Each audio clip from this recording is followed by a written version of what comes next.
Todd Sheets coming up. You're on Outside the Beltway. I'm John Fredericks, and I am your blowtorch, your free speech in America, your oracle of the deplorables, truth and clarity. You're going to get it right here. Good to have you with us. I tell you what, when I was thinking about 2026, I was thinking about that I used to smoke a pack and a half a day of American Spirit Blue every day, 7 days a week, sometimes a pack, sometimes two, average pack and a half a day. Not good, okay? Bad for my health. Finally, I quit, but not without the help of vaping. That's how I got off these, and I feel 100% better. I don't know how long it's been. I think Ralph Northam was running for governor, so when was that? 2016, 2015, 2014, something like that. It was a long time ago, probably 10, 11 years back, maybe 12.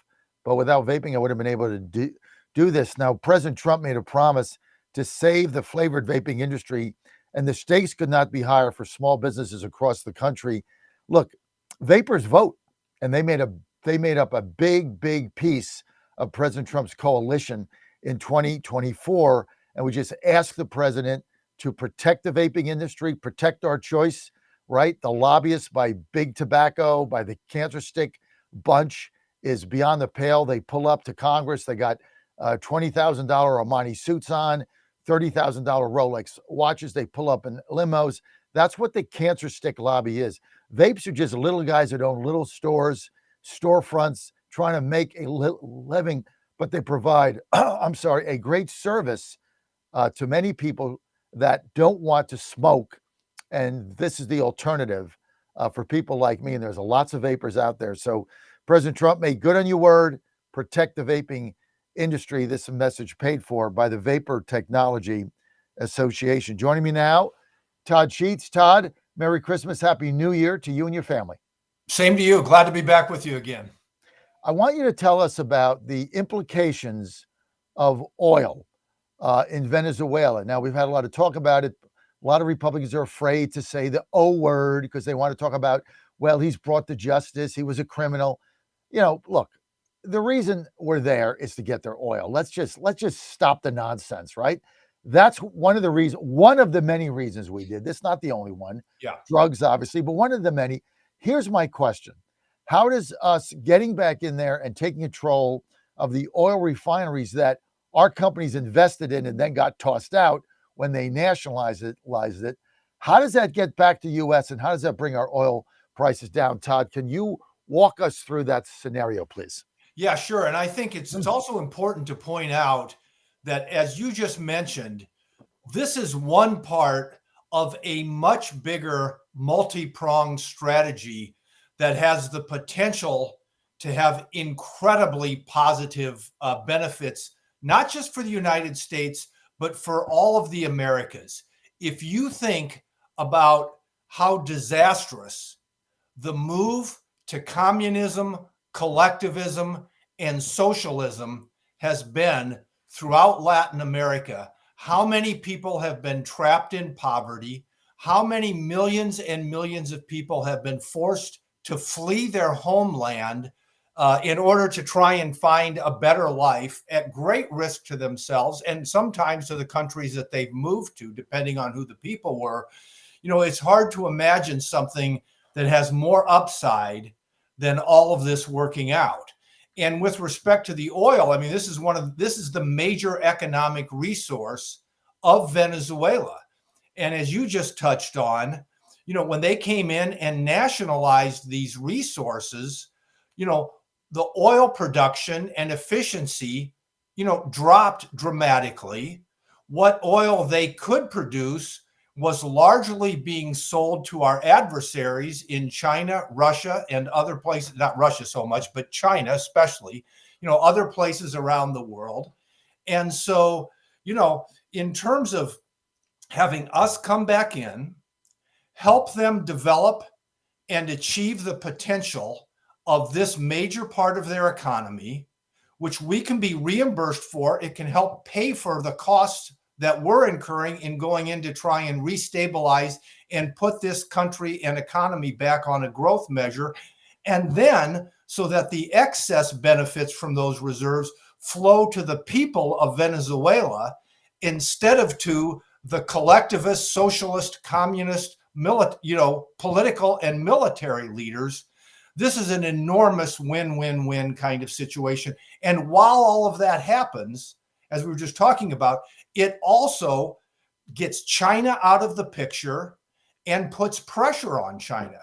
China's buying cheap oil from Venezuela because they can't sell it in the open market. So the ramifications of this are enormous. It doesn't mean that it's going to be easy, and there aren't going to be some very difficult periods that we have to face as we go through all of this. But the upside here is just incredible. This is why I thought this was such a brilliant move. You absolutely nailed it. Todd Sheets with us. Todd, the author of the best book ever written on the 2008 crash, What Really Happened. You can also follow him on Substack, and it's free, doesn't charge anything, same as me. So I actually took my lead from Todd. He's like, hey, you're going to go on Substack, you got something to offer. Don't be charging people, especially in a tough economy. Now, Todd, but let's get back to the oil flowing to the United States. How does it do that? Yeah, well, I think what happens is, and this is going to take time. This is also something I think where expectations need to be realistic. It's going to take some period of time to get in. My understanding is that the conditions of those wells and the resources are massively dilapidated, in a horrible state of disrepair. It's going to take a fair amount of time and a significant amount of money in the billions of dollars to get those reserves producing again. But then what we've got to have is some kind of relationship with Venezuela, where the people who are taking the risk of doing that, the American oil companies, are going to get reimbursed and compensated for the capital and the time and the expertise that they put up. They will get a reasonable return on their investment. And then the excess profits will flow, I'm guessing, largely to the Venezuelan people. And again, the key there is they flow to the whole country, and they can benefit the average people on the street and not just the people in power. How does this bring oil prices down in the U.S.? Yeah, look, if you increase the amount of supply, keep in mind, Venezuela has the largest proved reserves in the world, more than Saudi Arabia. It's like 300 billion barrels of gas there and oil. And so, this is one of the largest reserves in the world that is underperforming and largely not a part of the international marketplace. So if you develop that, you increase production significantly, that is going to have some impact on prices. You put more supply into a market, prices will come down. So I wouldn't expect anything huge and enormous, and I wouldn't expect it in the short term. I think these are longer term things. They're going to take a lot of work, but the key is to keep our mind and our focus on all of the benefits that potentially come with this move that we're making here. And it's not just Venezuela. This is a part of a strategy to turn these Latin American countries away from communism, away from China, and back towards democracy and capitalism and the United States. Todd Sheets, stay with us another segment. I want to ask you about what effect this is going to have on Cuba directly, as Venezuela was a big supplier of cash for them.